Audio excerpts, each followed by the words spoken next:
I asked you last week how your week was. I daren't ask again, but has it gone better than the previous week? Yes, because we didn't lose players, we recovered players. Chris, Manu and Lenny return. And with Chris was a misunderstanding, and I want to be really clear on that. Also because of Chris, he's healthy and he's ready to play so for many years in a high level. Just my limitation explaining the injuries, and I want to let this really clear.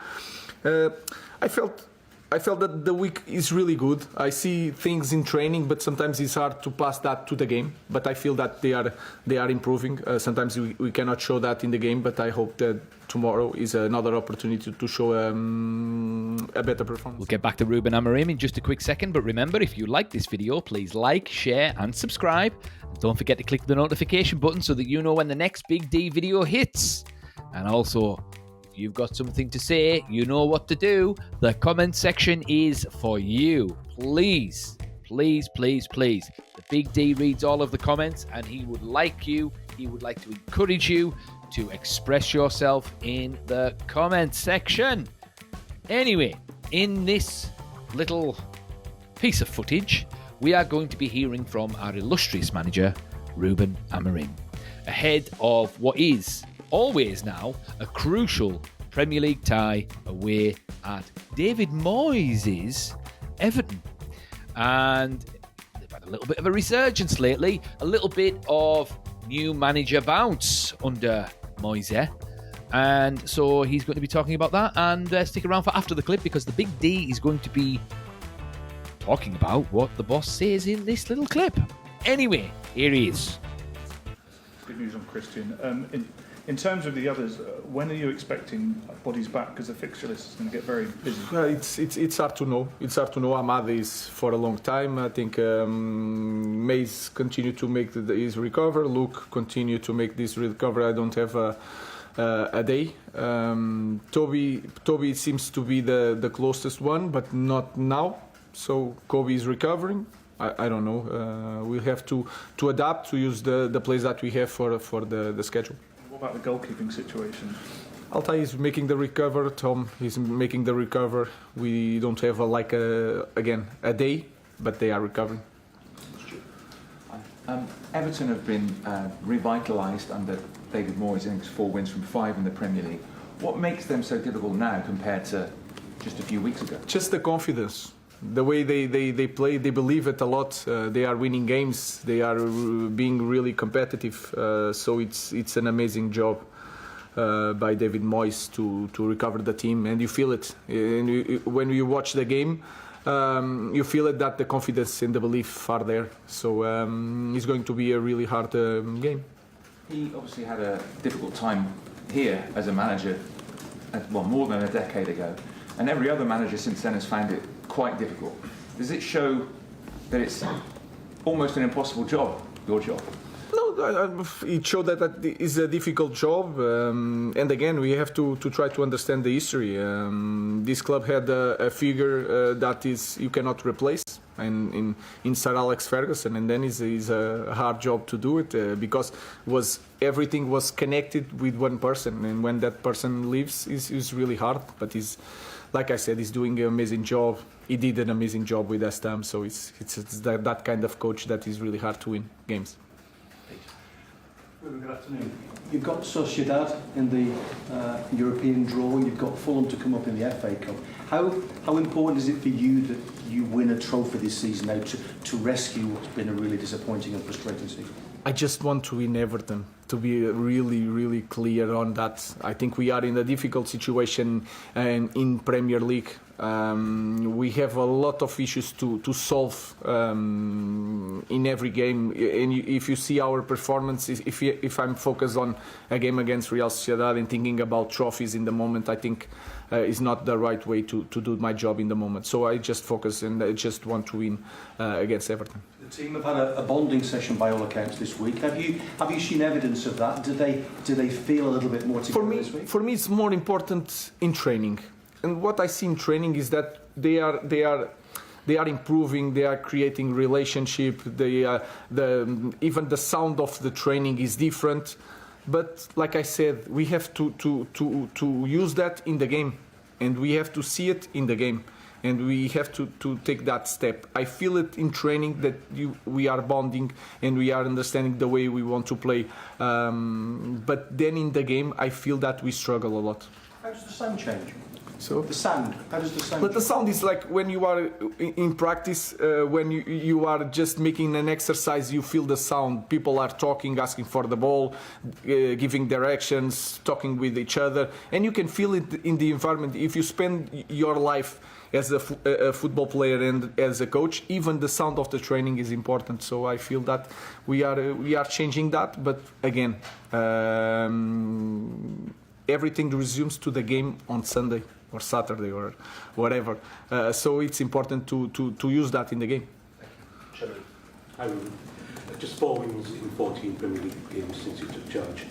You said after the Spurs games you're going to stick to your beliefs. At what point do you start getting worried that you're not getting what you want out of the group and you need to evolve? The first point, guys, makes no mistake. I just want to win games. That is the point. And then I teach what I know. That is also the clear with me. So when I say I stick with my beliefs is the way I train, the way I see football, and try to transmit that to the players. So it's nothing that I will not adapt, because we adapt. Sometimes we have goal kicks like we short plays, and then in some games long balls because the opponent is pressing a lot, and I try to adapt to the players that I have. So my focus is to win games, especially in this moment. A lot of talk about what isn't working at the moment. What do you feel is working for your side at the moment?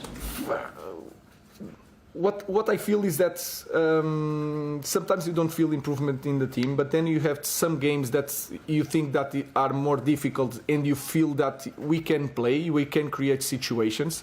That is a good thing. But I think in this moment you can see, when you watch the games, you can see more problems than solutions. I think that is clear. But when we play some games, I feel it that things are there and we are capable, but we have to be consistent. That's it. Well, he does seem upbeat, which is good.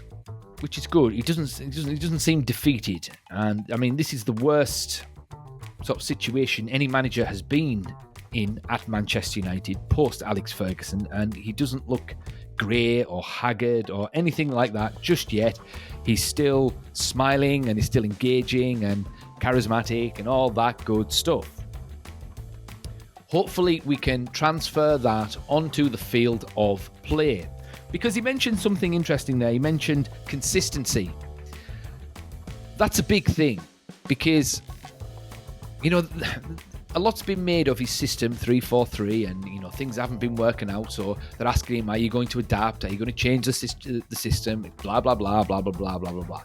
And he's steadfast in his response to that. He says, no, I'm just going to teach what I know, and that's that, and that this system can beat any other system when it's done right. And fair enough. But consistency is key,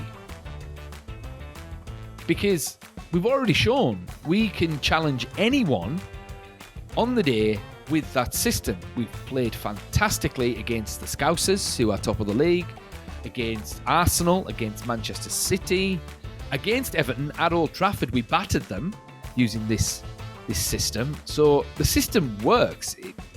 It's just the players need to engage in it. That's it, really. So if they treat every single game like it was a cup final, like all the other teams do whenever they play against Manchester United, and they put the effort in and they do what they're asked to do, because it's only kicking a ball at the end of the day, then the system will work and the team will start picking up points and they'll start moving up the table. It's not rocket science. Anyway, but one of the big problems that Manchester United have got at the moment is their inability to score goals. So that needs addressed. We could do with Rasmus Højlund getting a little bit of confidence, getting a goal in the back of the net, and then going on a little run of scoring goals. Because he's just said there, the biggest difference for Everton pre-Moisey and now with Moisey, is confidence. They've got the new manager bounce. I don't know what Moisey's doing specifically, tactics-wise or anything like that. Don't watch Everton, don't want to watch Everton. But they've clearly got the new manager bounce, and they're obviously putting the effort in because they want to impress the new coach. So confidence is key. And if this team can just discover a little bit of confidence and fight and tenacity and just have that will to win, then we'll win games. Because I don't buy into this notion that because he set his stall out playing 3-4-3, all the managers know exactly what they're going to get and then they figured out a system with which to beat them. I don't buy that. I really don't, because it's the same. If you look at, say, Cristiano Ronaldo, everyone knows what he's going to do. Everyone's watched him. They know how he plays and all of that. I'm talking about, prime Ronaldo. They know what he's going to do. It's just that he's so good at what he does that it doesn't matter if they know what he can do, because he's just that good. Now, I'm not necessarily saying that this team, as a team, is as good as what Ronaldo was as a player, but the sentiment remains. If those players that we've got right now, who are talented players, they are talented, if they discover a bit of confidence and a bit of a will to win, then the system will click into place and we'll start winning games. That's it. Simple as that. And there's no reason why we can't beat Everton. There's no reason why we can't. Just need to figure out a way to score goals. I'd like to see that Chido Obi Martin get a run out. I think this is a really good opportunity, as I've alluded to in a previous video, for Ruben Amorim to mine the youth system for some hidden gems, some wonder kids, and maybe blood them and give them 10 minutes or here or there. You never know. They might make the difference. Fergie used to do it. Remember Kiko Makeda? Scored the winning goal against Aston Villa that pretty much sent us on our way to the title in 2009. So if Obi Martin can do something like that and just sort of invigorate the first team with some youthful energy, because they've got a point to prove that they want to be Manchester United players, then that might really help the team, and that might help propel us forward and just give us enough of an impetus to garner a little bit of momentum. But we'll see. Now, Ruben Amorim made an interesting observation there. He's clearly a very wise man. He said, when he was asked about David Moyes, about how he struggled as well at Manchester United, he said that everything revolved around Alex Ferguson, so that when he left, then the team obviously nosedived. And that's a very accurate statement, because he was the footballing project at Manchester United at the time. There was a power vacuum after that. There was more than a power vacuum. There was a philosophical vacuum that went with him. But I think it's important to remember that Ruben Amorim is not Alex Ferguson, obviously. But what I mean by that, Ruben Amorim performs a different role at Manchester United than what Alex Ferguson did. And one of the reasons why David Moyes failed at Manchester United was because